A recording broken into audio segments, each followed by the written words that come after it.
to the DrVtach Show. This podcast is a long-form conversation hosted by DrVtach with the top guests in the world of esports. All from owners, pros, semi-pros, former pros, and content creators of many games. So sit back, relax, and enjoy the show.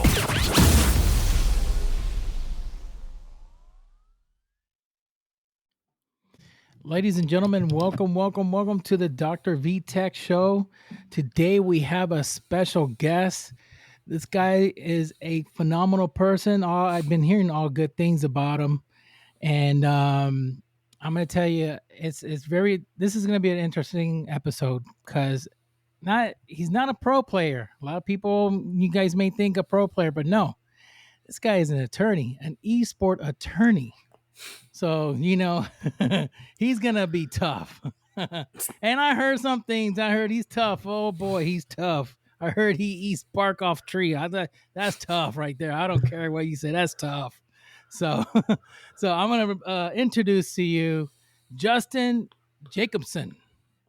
Yeah, so, like I said, I'll introduce myself. I'm Justin Jacobson. So, I've been entertainment and esports attorney. I've been an attorney for over a decade and started in the more traditional entertainment and sports and music world, working with pro athletes, musicians, and DJs and producers and fashion designers and artists and all kinds of creative people. And, about 8 years ago, I expanded into the esports and video game world, been a lifelong gamer from Nintendo to Sega to N64 to PlayStation, Xbox, Game Gear, Game Boy, I've been there, done that. So definitely always been part of, my upbringing and what I do to enjoy myself. And kind of about that time, I really started to see what was going on in North America. Like I was a big StarCraft and StarCraft 2 guy. So I knew that it was huge in South Korea, that like esports and video game, that like they were like celebrities, like, the NBA players are here.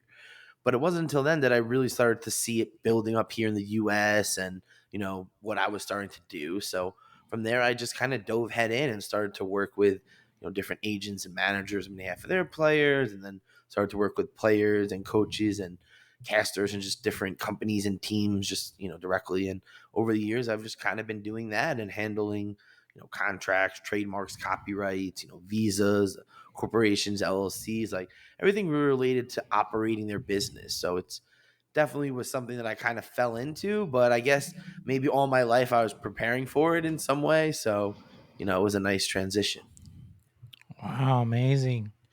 So are you now since you're in the esports, are you dealing more with esport cases versus the music industry and the other industries?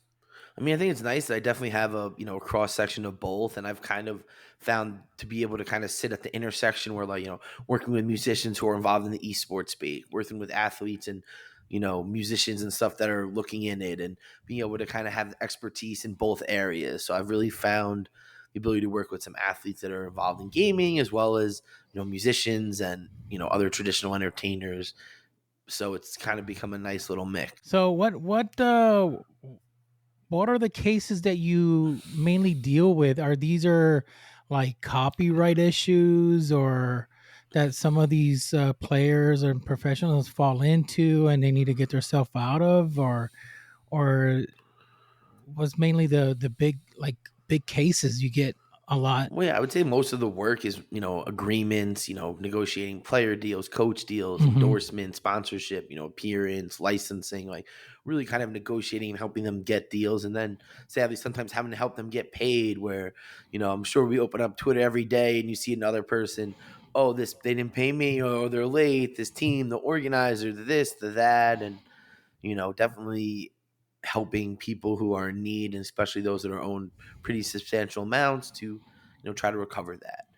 And then I think a lot of it has to do with helping visas, so helping players and casters and talent get visas to come to the U.S. That's like again a huge thing in esports. A lot of players and teams maybe not getting them in time, missing tournaments. So that's another big thing, is helping players from around the world get what they need to come in. And it's really a unique dance because the way the legislation is written, it doesn't really focus or incorporate what esports really is. So it's a bit harder and a bit, more problematic than other things.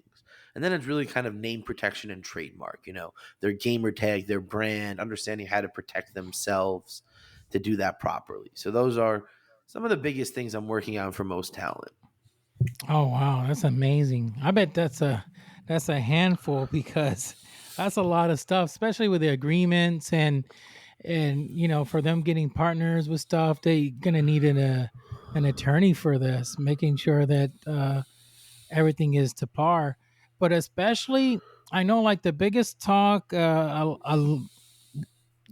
lot of people here on social media is a lot of these players are not getting paid, and I'm thinking to myself, okay, a lot of these orgs, the owners are basically, a lot of them are millionaires.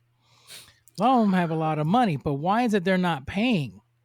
I know, like for an example, well, TSM went through a little uh, issues with that company, the organization they were with the Bitcoin or something like that. That was unfortunate, and but other orgs fall into just they just fall into the trap. They just don't want to pay, and people say, "Wait one second, but these owners, it's a well-off owner. He got the money. Why is he not paying?" I mean, are they just holding the money for some type of reason, for tax reasons, or I always question that. I think, like, why join esports if you're not going to be paying the guys? And then if you do, you pay them so late. You pay them like 6 months later. You have to wait to get sued until you start paying. That's so ridiculous. Right, until someone puts you on blast on Reddit.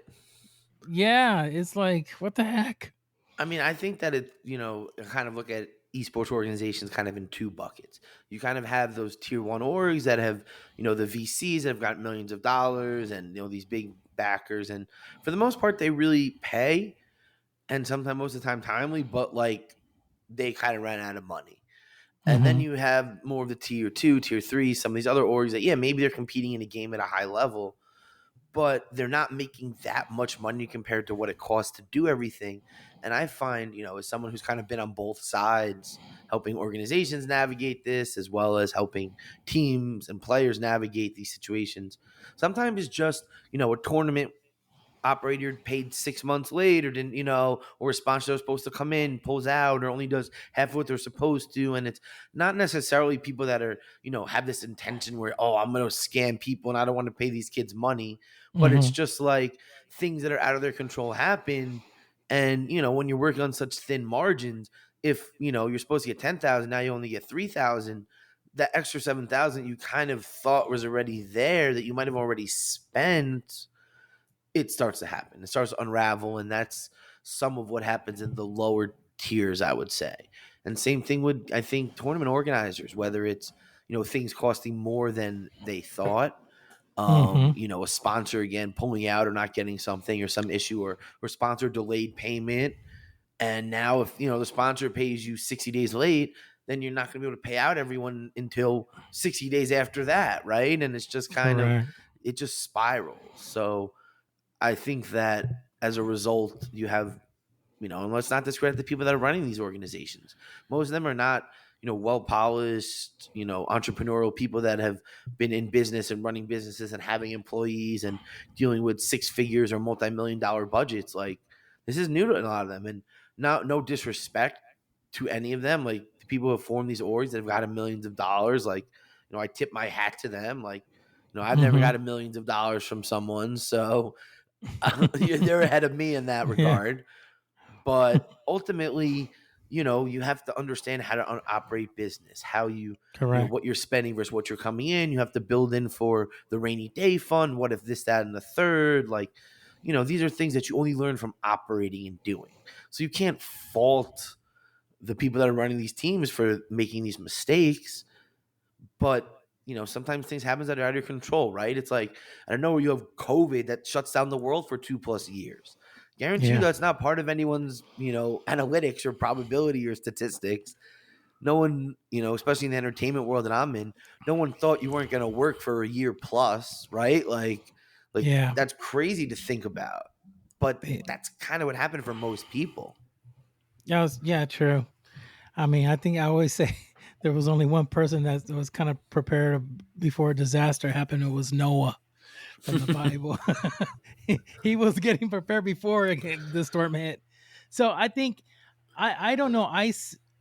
I hope that these organizations have a financial advisor that could really set them to where they need to be so they could be able to pay these young players. Now, in my opinion, this is my opinion. I believe many of these orgs are overpaying.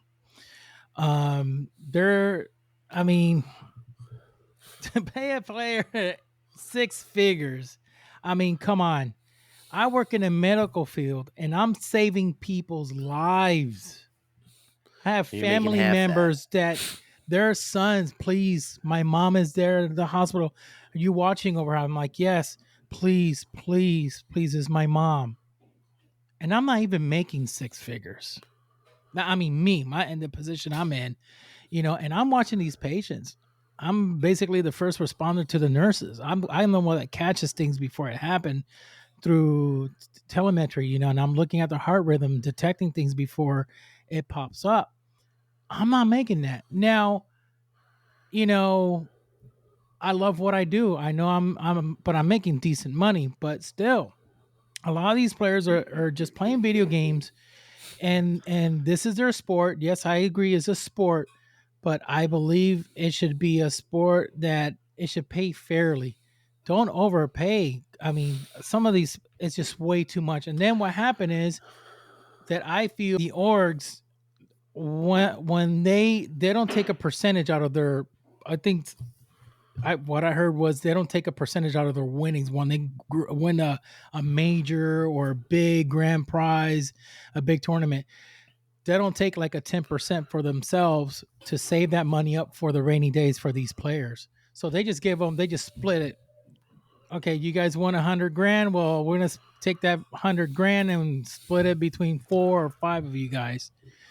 So then there's times when there's a rainy season, they're not winning, and they're off season, they still got to pay these players. Then they find themselves in a pickle.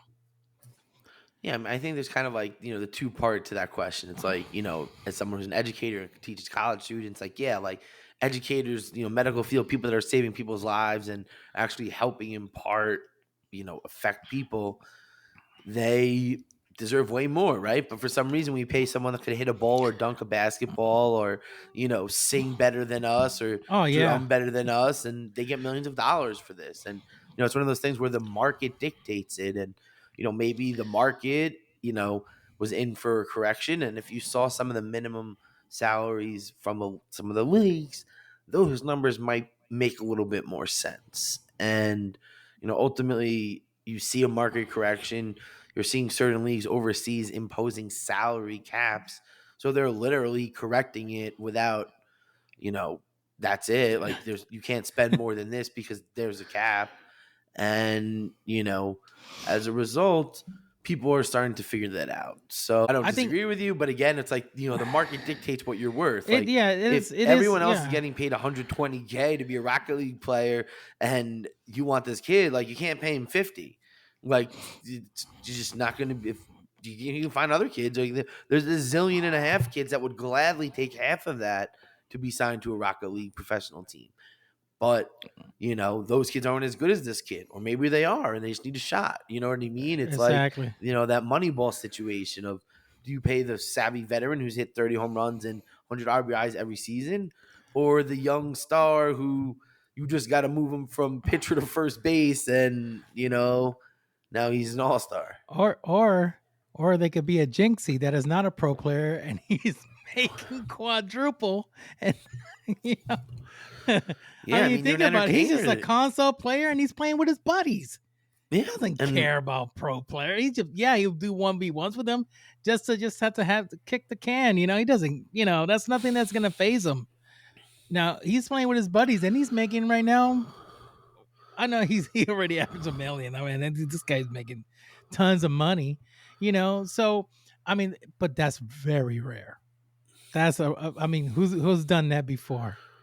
It's very rare. I think Serenity or something like but he's no longer doing YouTube. But it is kind of like unfair the situation. Some people they're just famous and they're singers, popular, basketball player, football players.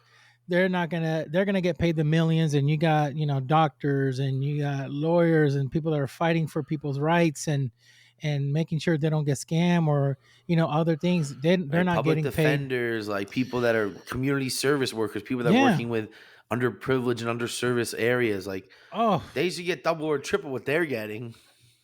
of course, and they're not getting paid as much. It's an unfortunate system. I kind of like wish the system would be really balanced to where it is, but it is what it is. Now, I'm gonna tell you something. I can't I can't say who or what, but I know quite a few famous athletes that fall in the hospital, and let me tell you, they don't care about the money they have in their bank account. Exactly. It's not going to save them As from. soon as they find out some type of big news, like hey, start talking to your family members, the millions they have is it just turns into pennies. Doesn't matter. Exactly. That doesn't matter. They're gonna wish they rather give the millions to the doctor. Please save my life. I don't want to live 3 months. I don't want to have 6 months. What can you do? I'll give you $1 million. It's happened. It's happened. And it's like there you have it. Just proves and obviously the doctor doesn't take anything, but does what he does because that's what he signed up for. But it's one of those things that I always think to myself. I kind of wish the esports pro league scenes kind of like really think it over how you pay these young athletes. Yes, it's an esport, yes, it's a sport, but pay it fair. Don't overdo it because down the road is going to come a time that your team is not going to be winning first place, not going to be winning top three, is not going to be winning, not even top five. And then what's going to happen? You're going to drop those kids and You're sign going the to, new kids. yeah, so you're going to have to drop them because now you can't afford them no more. You spoiled them and now you have to redo a contract. And the problem is that I see here, I believe, in my opinion, again, a lot of these young guys don't respect the NDAs like they should. They tell all of their buddies how much they're getting paid. They're telling them everything. Oh, let me tell you. Well, I'm getting paid this. Oh, you're getting paid that. Oh, I'm getting paid that. Bro, it's in the contract. You're not supposed to be talking about that stuff. Yeah, I mean, And definitely. then it hinders the team. Then the team finds themselves a struggle to get somebody to pay them $500 less because they're trying to meet ends, but they can't because this person decided to spread out what they Yeah, it's shouldn't not be just the talking. players, the agents and managers also talking and knowing what they're paying for players and telling team owners. Like I've been on calls where it's like, hey, this other team is willing to pay for this for them. Like if you do this, like you can have them, but if you don't, this other kid that you have signed isn't going to stay here. So now you just lost your whole team, right? And it's like, Oh gosh. it's just it happens. Now, when are there severity, big type of penalties for people like not following the NDAs or they break the NDA rules? Well, yeah, I mean, Is you there have the ability to sue for damages, but then again, it's like, what are the costs to do that, and what are you correct? actually going to get? Right? It's like if someone's worth millions of dollars and they disclose something that's worth millions of dollars, you could probably sue them, and you're probably going to get paid for it. But if it's some random kid that you're paying a couple hundred, a couple thousand to, and how much are you really going to get for him versus how much it's going to spend for you to retain a lawyer, file the law, you know what I mean? Like the juice isn't worth the squeeze for most of the time. So it's like there's teeth because in those rare opportunities that somebody does disclose something that causes severe damage and they have the finances to get it, you're going to get it. So it's like you can have to be liable for this damages. So it's like, you have to be about your business and, Hmm. professionalism. is not talking about things you shouldn't talk about, right? Like that's part of being a professional. Correct. Yeah, that's very true. You know, And they're just kids, right? That's one thing yeah, that I noticed. Like, even if they're 20-something-year-old, like they're still kids. yeah, Like they're still they youngsters. haven't been out and experienced life. They're not, a lawyer for 10 plus years, going to college, doing internships, running a bit. Like, that's not most.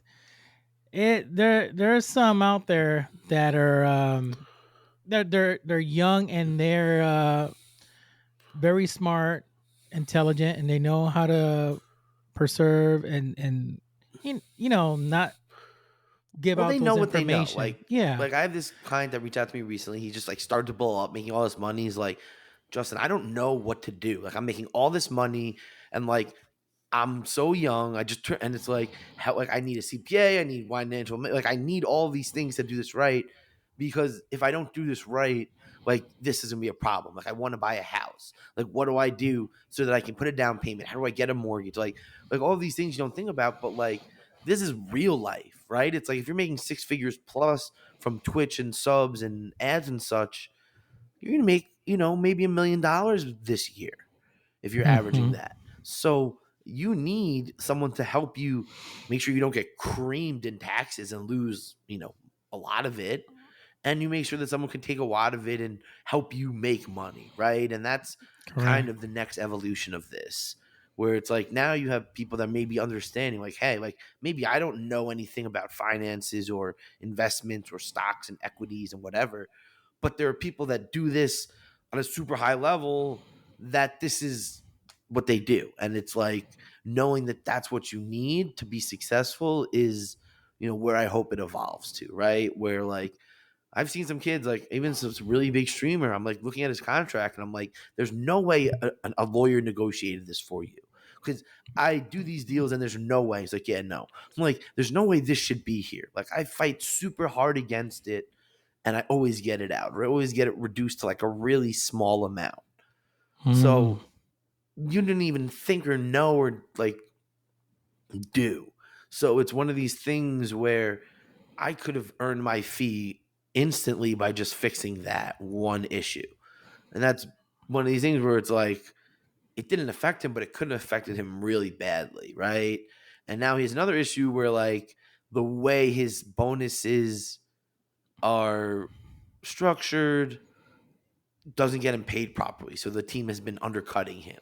So it's like I wouldn't have let that happen. Like I would have fixed that ambiguity. Like because I understand this stuff. So you're starting to see this stuff in real life, and it's cost this kid like six figures in bonuses because they're only paying half of what he should have gotten for the last year plus. Mm. That's crazy. So my recommendation is these guys need to contact you, Jacob, to avoid all these headaches, avoid all these issues. Contact you because I think a lot of us need to get educated on this stuff. A lot of us don't know about contracts and if these organizations are trying to pull a fast one on us. So I think the best thing to do is obviously, get a good attorney that knows about esports.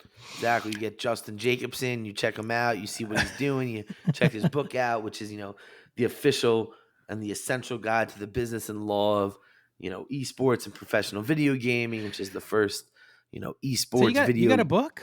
Yeah, I wrote a book on esports and video games, and I use it for a lot of the Oh. classes I teach. I teach esports and video game courses at University of North Carolina, Wilmington, at Harrisburg University, at Post University, and some others, and very involved. And I get to use my textbook, so it's really exciting. And Is it on audible format by any chance?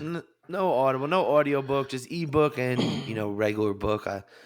Definitely. Okay. Someone was like, oh, let's make an audio book. I'm like, but it's like a textbook. It's like more like there's like contract clauses and stuff that you look at, sample clauses from agreements, and then analysis. So it's like it doesn't really translate. You really need it You need as to see more. it. Yeah. Yeah. And it's really exciting to have a book that you write, and then you're able to use it for the classes you teach, and be like, oh, well, in my book I talk about this. Pause. Yeah. I'll check it out. I didn't know about that. You have a book out.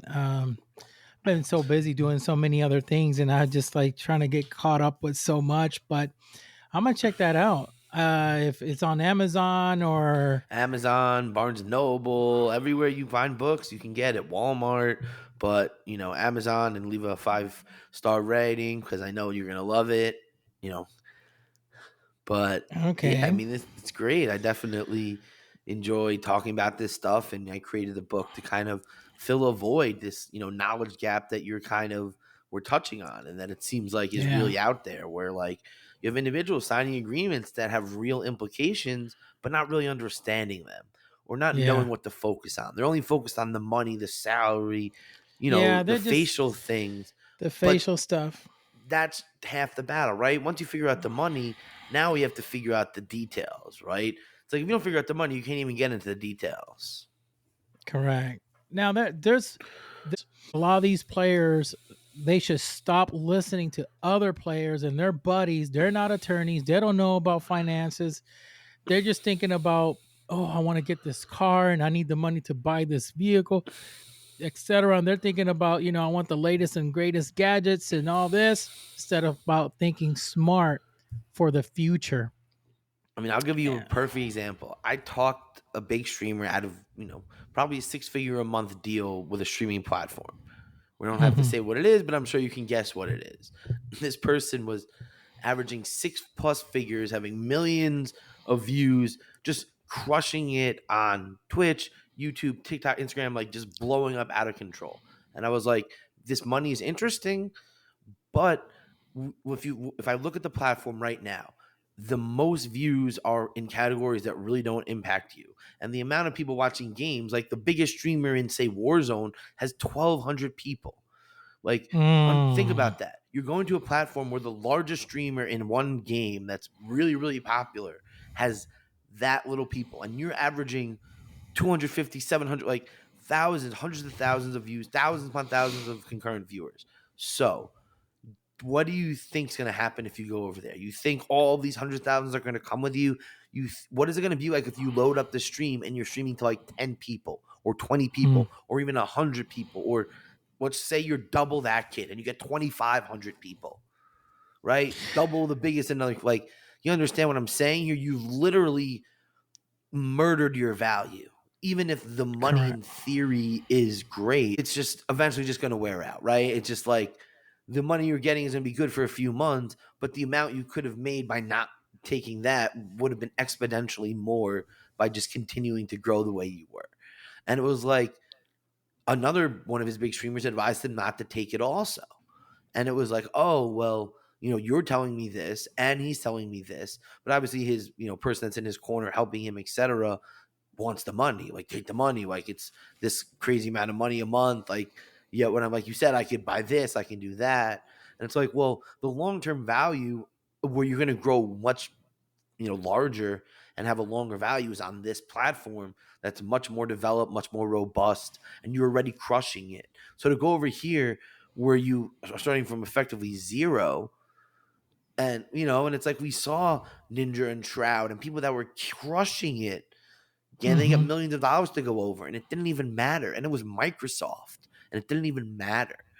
And it's just like, to me, if you're able to pretty much make the same money there, there's doesn't make sense to just go over there. But obviously, everyone's different. But he was young, so his audience was skewing young to begin with. So you Hmm. weren't going to transfer. It just wasn't going to transfer. And, if I don't think he had me, I think he probably would have done it. And I think it would have been career suicide for him. The temptation is out there, but not all the time is going to work out.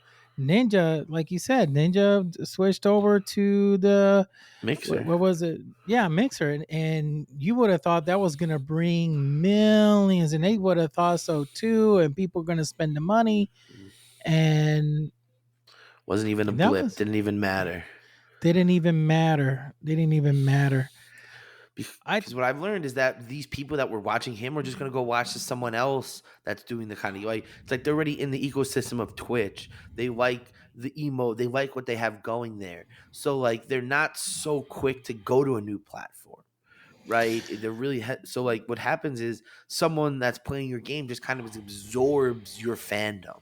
So if you're averaging 5, 6, 10,000 on Twitch and you're going over to Kick, you're averaging maybe 2,000, whatever 3,000. That extra 5, 6,000, that's just someone that becomes someone else's, right? It's not like yeah. those people don't exist.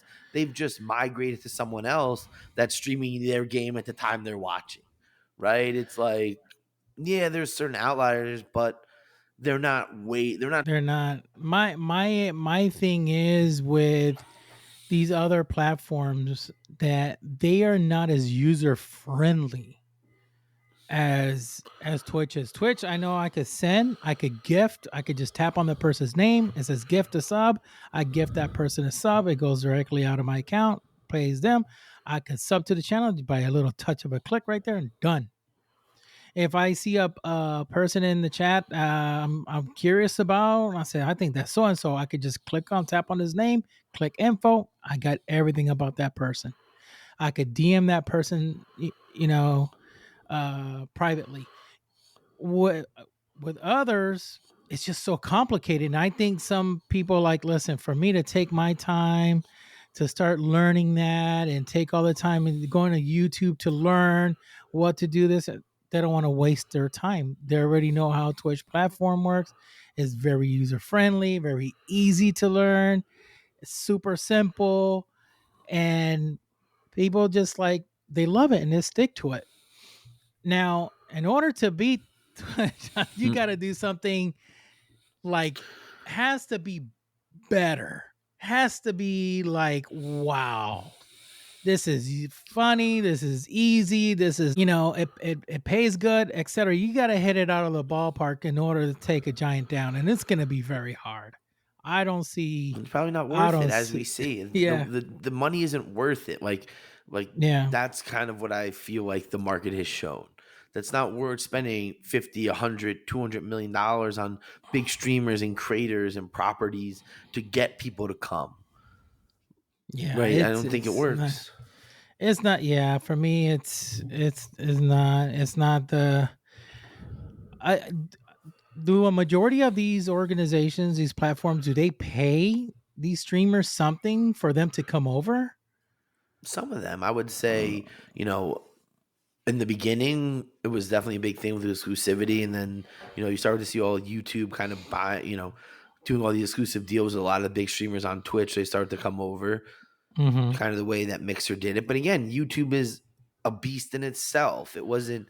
It's like it's a standalone monster. So the streaming is like just keys you into the ecosystem, right? It's not like you're creating a new platform that has zero other uses or people there, right? People spend hours on YouTube. People Mm-hmm. aren't just spending hours on Kick or Facebook gaming or, you know, caffeine or, any of these other things that have come, existed, and, are out there. Yeah, I mean, YouTube is a big one. You got Kick, you got the other one. I forgot their name. So that's so you can know. I don't even remember. But I think they're those platforms are mainly used in EU, and they're pretty popular there. I see Kick trying to bring an audience, but is very difficult because Kick is known for the casino world, the gambling, and all this type of stuff. And then YouTube has his own audience. You want to see videos, you want to get educated on something, want to learn something, you go to YouTube. You hardly go there to see a live streamer. They just it doesn't mix. Everybody goes to YouTube to find out what's going on and certain things, and then Twitch ends up being the number one on to see a gamer play and see him perform. So it's interesting. I mean, I believe all these players should really think things twice and get the knowledge what they need to do, because that could have ruined that player's life and career. Yeah, like Just thinking you're about, killing it right now. Like you were just yeah, nominated for, a streamer of the year in your game category. Like you don't want your numbers to plummet. yeah. Why? Because you want more money? I mean, you're doing good. Save your Yeah. money, invest your money, put your money in stocks, do something. Yeah, Develop equity in and pay a mortgage on. Like correct. this isn't, I'm not telling you to buy like, $1 million of Bitcoin or put it all in black. Yeah, You know, again, I'm not giving you any financial or legal advice, but the point is you should know that you should get people to help you with things you don't know. I think I And your friends don't know it. And I always kind of have this thing. It's like, oh, I know a lawyer who said, look at this. I'm like, unless they're a lawyer in these entertainment, these gaming, these esports industries, they're not going to know everything. They're not going to be familiar with it. They're not going to know what's normal, what you should get, and how it's structured. So you need people that this is what they do and work in this area, because there's a reason that there's sports business and music business and fashion and art and video game. Like there's all these entertainment verticals. There's a lot of similarities, but there's also differences, and you need people to understand that.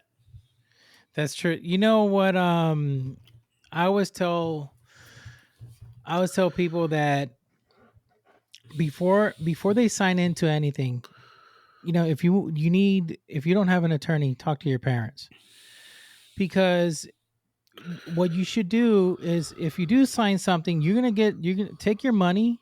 First of all, save it, because there's nothing better than to live debt free. And I think the older you get, you start thinking about, okay, I want to live debt free.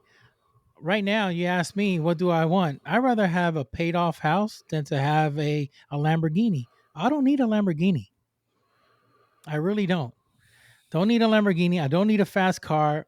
Now, I would like to live mortgage free, not to pay a single dime. So it's like a lot of these guys, I tell them, listen, you don't have an attorney. Talk to your parents. And I bet you anything, they're going to tell you, buy And a if they house. don't, they should know to get an attorney, because They ultimately should. they don't know. Like if you're, even if your dad, maybe if your dad's an attorney, he might know that he should get an attorney that does this stuff. But Correct. like, again, most of the kids, most of the gamers that are inside, their parents aren't usually, that, right? That's more likely not the parents of these Well, there's, kids. yeah, there's some attorneys. They're probably a lot of these, some of these players, their parents are attorneys, but they're not dedicated to that field. Probably these attorneys are criminal. They work Yeah, in well, criminal exactly. Until base. my Yeah, son becomes a pro gamer, there aren't going to be yeah. that many attorneys that are in the field. In the field of esports. Yes. Now, how many is your law firm that you have? Is that one all dedicated to this field? I mean, you have other attorneys that work with you, or are you just Yeah, solo? I mean, I work in different areas. So, I work in the music, sports, Correct. fashion, TV, movies, the esports and gaming stuff is, it really picked up. So it really was something that I really, got into. But I would say, just looking at my desk, it's like, music client, big street artist, doing, remix deals with, major people, doing licensing deals for, clothing companies that are working with, some of them work with video game properties, but just in general, it's all this kind of IP creative world. Hmm, that's interesting. Now, I haven't heard so many people in your field in the esports. You're the only one. Yeah, there's a Now, few of us. there's a I'm one few. of the few Okay. on the East Coast. Most of them are kind of on the West Coast, but Okay. I'm one of the few that kind of straddle, the music world, the sports, like kind of that's not just really in that one lane. And I love that. Like I love the intersection of it. I love the music stuff I do. I love working with, athletes and helping them on stuff. And it's cool because I'm able to, I'm working with this video game developer and they're trying to get, athletes and entertainers and such to have in the game. So I'm able to really bridge both worlds where it's like, oh, well, I know all these athletes and their agents and managers. I know all these musicians and labels and this and that. So I Mm-hmm. can connect these dots. I can bring these opportunities to everyone. And I understand music licensing. I know what is needed to do this stuff, right? Amazing. And like I had a streamer that wanted to release music. So I'm like, okay, well, we need to get an agreement with the producer. It's like, okay, well, what's that? It's like, well, this is a production agreement. Send it to the producer, like and it's like you got to set up ASCAP or BMI and sound like it's like I know music royalties. I know how to advise you on how to make money off being music, selling music. So it's like it just all kind of fits nicely for me. That's amazing. Because I mean, you learn so much. You can learn so much. I never knew that. Never knew. Now, are you part of when it comes to esports? Anybody could hire you. It doesn't matter which platform they're in. Doesn't matter which team. Because my thing is sometimes doesn't some like say for an example, as an example, you got one league is suing another league, but you may represent that league. The, you see what I mean? Make conflict of interest. Does that happen sometimes? Well, yeah, I mean, there's definitely times where I've seen, individuals that maybe represent the player and the team, and they're in a position that probably shouldn't be. Mm-hmm. And, that's obviously probably a problem, but ultimately you can't really have a direct conflict of influence. So, like, I could work with a player, I could work with a team, I could work with a brand. So it's like sometimes I'm working with a brand and also an organization. I'm kind of bringing them together. And in those situations, you have to have what's called the waiver. So like you have to have both parties agree that they're waiving this conflict and they still want to go through with it. So there are definitely certain times where you need to get this conflict waiver and where there could be inherent, biases one way or the other. So as long as they're disclosed and they agree to it, you usually can help. I try not to necessarily bring two clients together. I've learned sometimes when you bring two clients together, you go from 2 to 0. And, that's why I'm usually very, very careful on that. And it's something that I only do when I really think that they're going to vibe and it makes a lot of sense. And knowing that's like, yo, like you guys have, like, this has to work. Like you can't have problems. And sometimes there are problems. And sometimes like, sometimes they when their problems happen and they go their separate ways, I still kind of work with them, but eventually one or both of them leave. And it's just like, it doesn't necessarily benefit me, but Yeah. it's something that you have to just be aware of. And if there are these conflicts, you have to, get waivers, disclose them, and, get informed consent. And, and if you don't think you can help both, because there's going to be certain situations that you just can't, right? Where it's like, there's no way you can adequately help both of them.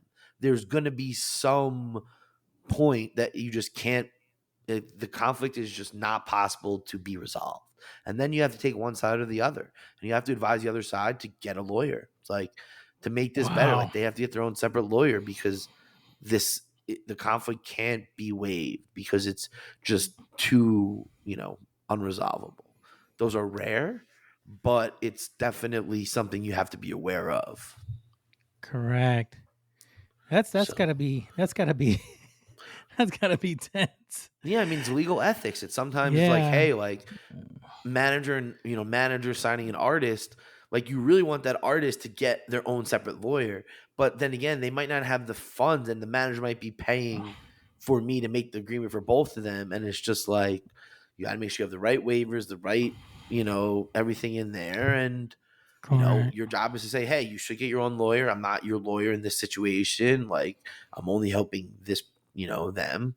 So they know. And if they, waive the right and they acknowledge it, it's, it's their risk. Have you ever got to meet Marco, the CEO of M80? I've talked with him a lot, actually. He's a very nice guy. I worked with He's him an when he was an attorney. exec. Yeah, he's an attorney. Yes, he's an attorney. So when I read his bio, I was like, "Jeez, Louise." Yes, we have exchanged our red lines, Marco. He's a great guy. Yeah, really, really nice guy. I could feed that. You could feel that Passion that and energy. Yeah, that energy, that attorney energy. When I had him on the show, actually, and it was interesting. It was pretty fun. It was nice, and you could tell he's a diehard attorney at heart. I would assume his contracts must be really up to par. Kind of know when he signs up his players, because obviously he's an attorney. He knows the game. So that's interesting. That's what I was meaning to ask you if you knew him, because as you don't see CEOs rarely that they're attorneys. Well, it's good because even if you have your own separate attorneys, which these orgs usually do, it's good for Hmm. you to know what's going on, for you to be able to be involved, and for you to understand the agreements. So definitely, important to have that kind of background if you're, involved with any business. So. Wow, that's amazing. So what do you do on your spare time when it doesn't have to do Oh, with there's the no law? spare time. But what I would love, definitely enjoy some, gaming. So a lot mobile gaming. I play Marvel Snap a lot. That's, Hmm. kind of my go-to. I play 2K when I can. Definitely some Netflix and chill when, you need to. But you know, working a lot, working on the second edition of the book. Helping, different schools build curriculum. So there's just a lot of exciting projects. So really keeping myself busy, but definitely a lot of gaming and, trying to get out to events and stuff when I can. I always say a life of an attorney. It's just like I just see it so busy, busy like a doctor. I mean, you guys just always on the computer, always on phone calls, always on just going to court cases, and it's like, oh, when do you get a break? Do you go golfing? Do you no outside activities at all? I mean, Once yeah, in a like I'll throw around, I definitely enjoy some basketball, but okay, or go to the beach. I have a house in the Hamptons, so try to go out to the beach when it's nice in the summer. But New York winter, yeah, I'm looking out the window and there's just snow on the ground, so no yeah, need to it's go nothing. outside. Yeah. Oh, so talking about New York, so you a Yankee fan or a Mets? Yankees, oof, Yankees. Yankees, yes. Oh, No New don't York like. Mutts over here. They're still New York. No. Now you imagine you get to sign a contract for a major league baseball player. Jeez, Yeah, I that's was gonna working be. with a player on behalf of his agent that was, helping him with his, trademark work in the US and, abroad. Mm. So it's definitely have worked with some MLB, some NBA, some NFL guys. So Oh wow. definitely in those worlds. I imagine like 2K. You get these guys to be on the cover of their games. I'm sure there's got to be some contract just Oh to yeah, have no, them it's like a whole there, and they 2K got to get ambassador paid. thing. They go to the right, they do the photo shoot, they go to the event launch, like yeah, it's all part of marketing sponsorship stuff. It's pretty awesome if you're cover athlete in any of those games. Now, there's something I want to talk ask you about, because this is something that got me really ticked off. I stopped playing sports games because of EA. What I don't know if you remember 2K5, the ESPN 2K5, the NFL game. That was like the best football game ever known to mankind. Even had a first person, game mode. So what happened was 2K came out with that game and said, "Hey, we want everybody to try it, and I'm going to prove to you this game is better than the Madden." So it's like, okay, let the competition begin. So they sold it for half the price. I think it was $29.99 instead of being or 25 or $20, something like that. It was in its 20s. They sold it half the price because they want everybody to try it out. They didn't sell it for $59.99. They sold it for half the price. It skyrocketed. It did phenomenal. It looked real. People would see it from a distance and thought it was a real game. The movement, it was just great. Until that year later, EA goes to the NFL commissioner.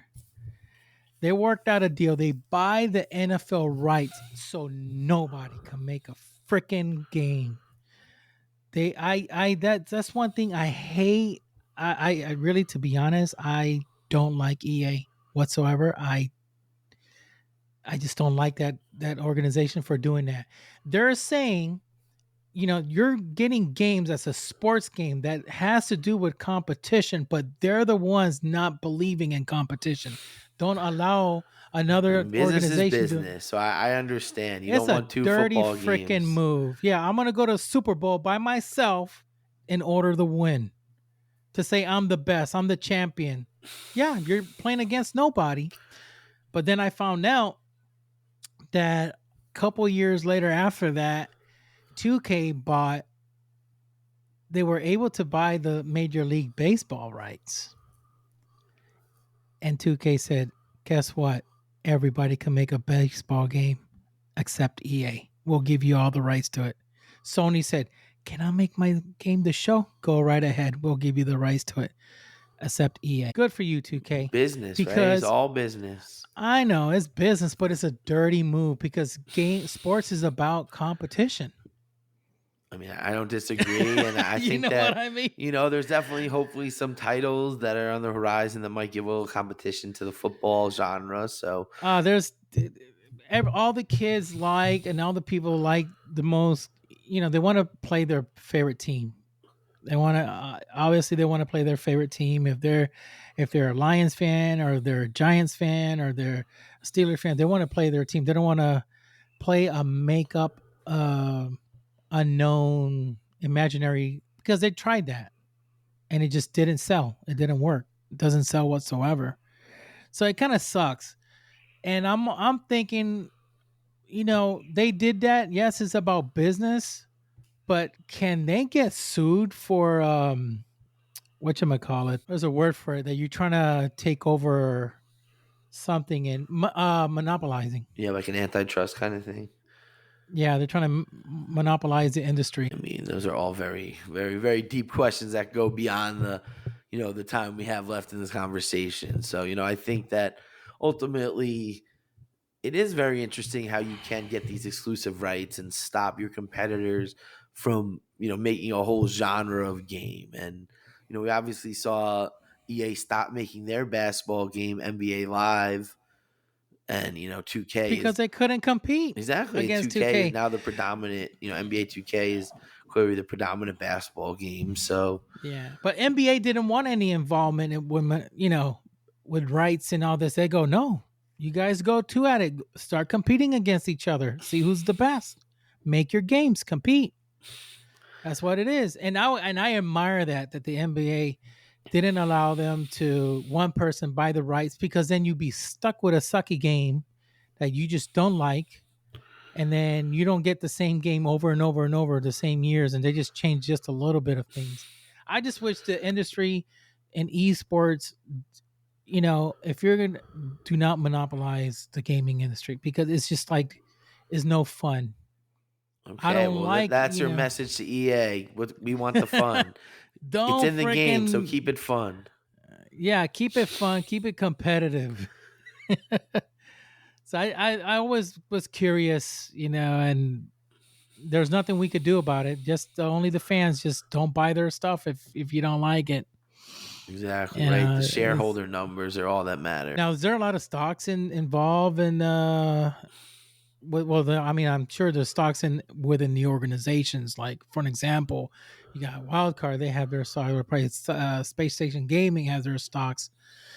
I never seen. I haven't taken a look to see if that's like a big thing Well, yeah, I to mean, some of these invest game in. developers are publicly traded entities, so they Mhm. obviously have, share owners and stuff. But yeah, I mean, it's very interesting what's going on with the game publishers and developers. And, I know that that's a whole nother conversation. Yeah, that's a whole ballpark there to do that. Oh lordy. Well, Jake, Justin, keep on looking at your last name, Jacobson, because I'm so used to at work. We don't call the doctors by their first names, or we do call people. We are even the patients. We call them. You can call me by Dr. their. Jacobson if you prefer. I'm a doctor of law, if that's more natural for you. Yeah, Jacobson. I give Mr. Jacobson.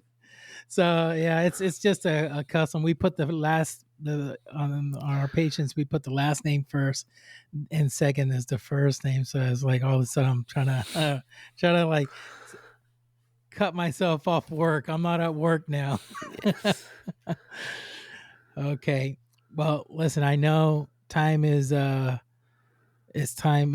special to us, and I know to you as well. And I want to thank you for coming on the show. Thank you so much. It's a pleasure. I learned so much. My pleasure. Thank you so much for having me. And this Yeah. was, really exciting. And for anyone out there that wants to learn more, check with me on Twitter, JustinJESQ, or check my website, jmjesq.com. I have lots of articles and useful stuff. So check it out. And the book is called one more time? The Essential Guide to the Business and Law of Esports and Professional Video Gaming. And it's available on Amazon and Barnes & Noble and anywhere else you get books. Okay, there you have it, folks. There you have it. The man knows it. He knows it. So I'm going to actually get that book. I'm going to go ahead and download it, purchase it, and just download the e-version of it and download it and take some time to read it, because it's really interesting. I think every player should get this book and I agree. and learn it, because a lot of them don't know what they're doing. They're just signing contracts without even talking to an attorney and finding out the stuff that they're gonna get into. So Right. Okay, brother, well, thank you so much for everything, and won't be the first and the last time. Hopefully when that second book comes out, I'll bring you back on the show. We can have some more talk about it. Definitely look forward to it. Okie doke. Okay, folks. Thank you. Till next time. God bless. Peace.